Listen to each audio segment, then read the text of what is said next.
জমিটা বিক্রি হলি যে কত ভালো হইতো, যে অভাব যাইতেছে। ठीक है। ও চাচা, সাইনবোর্ড লাগাইলেন কেন জানি, জমি বেচবেন নাকি? হ্যাঁ বাবা, জমিটা বিক্রি করবো এই জন্য সাইনবোর্ড লাগালাম। ও চাচা, তাহলে জমি কত হইলে বেচবেন? হ্যাঁ বাবা, 15 লাখ টাকা হইলে বিক্রি করো। ওই চাচা, তাহলে পার্টি নিয়ে আসলে আমার জন্য 5 লাখ লাগবেন। আপনার 15 লাখ, আমার 5 লাখ, 20 লাখ টাকা দাম চাইবেন।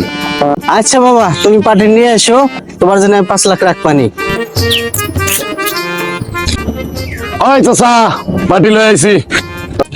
আচ্ছা ভালো ভালো, পার্টি নিয়ে এসো ভালো। জমির দাম দর কি বলছো?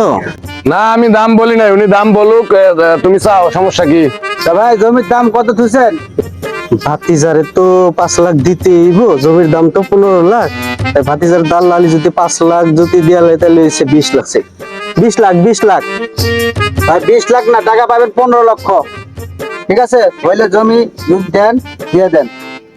10 টাকা আছে, রেজিস্ট্রি অফিসে যাবেন, রেজিস্ট্রি করে দিবেন, টাকা বুঝাই দিব আপনি। 15 লাখ তো দিতেই পারতাম, এই ভাতিজার 5 লাখ টাকা যে দালালি খাবো, ওইটা দিব কিরা? দালালি দালালি ভালালিতে কাম হবে? দালালি এটুকু জমির ভিতরে আবার দালালি চলেছে না?